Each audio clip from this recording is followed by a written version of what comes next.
Hindi ang pag-amyenda sa konstitusyon ng bansa o tsa-tsa ang sagot sa problema ng korupsyon sa bansa. Itong binigyang din ni Supreme Court Associate Justice Marvic Leonen hinggil sa strategic planning ng Office of the Ombudsman. Ang detalye sa report ni Rod Lagusad. At present, the idea of charter change is being floated in response to corruption. However, this is not the full solution.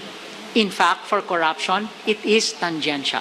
We must remember that even if charter change occurs, or whatever form of government our country chooses to adopt, we must anchor ourselves in the role of demanding accountability. Ito ang binigyang diin ni Supreme Court Senior Associate Justice Marvic Leonen sa nagpapatuloy ng strategic planning ng Office of the Ombudsman sa Baguio City. Ani Leonen, hindi ang charter change ang tanging sagot sa problema ng korupsyon sa bansa. Bukod anya sa patuloy na panawagan para sa pagkakaroon ng pananagutan, kinakailangan anya na sugpuin ang korupsyon sa anumang sitwasyon o pagkakataon. Kamakailan nagpahayag si Senate President Tito Soto III na handa siyang suportahan ang panawagang tsa-tsa. Ito ay kasunod ng naging desisyon ng Supreme Court na nagpapatibay sa unconstitutionality ng Articles of Impeachment na inihain laban kay Vice President Sara Duterte. Si Leonen ang ponente na naging unanimous decision ng Korte Suprema kung saan nilabag ng impeachment complaint ang 1-year ban na nakasaad sa ilalim ng konstitusyon. Dagdag pa ni Leonen na anuman ang maging political system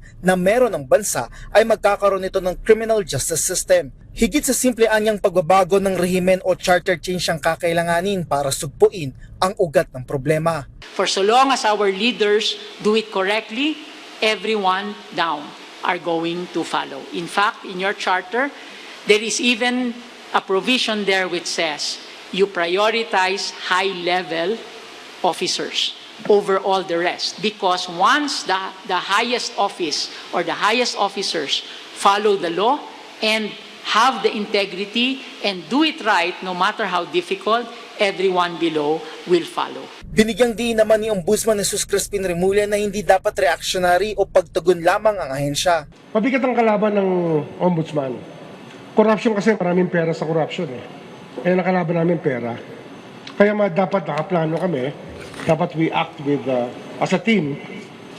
And we're able to not only respond but to take initiatives to the people tungkol sa dapat mangyari sa ating lipunan. Para kay Remulla, mahalaga na magkaroon ng strategic planning ang Office of the Ombudsman para maging maagap ito sa pagtupad ng kanilang mandato. Rod Lagusad, para sa Pambansang TV, sa Bagong Pilipinas.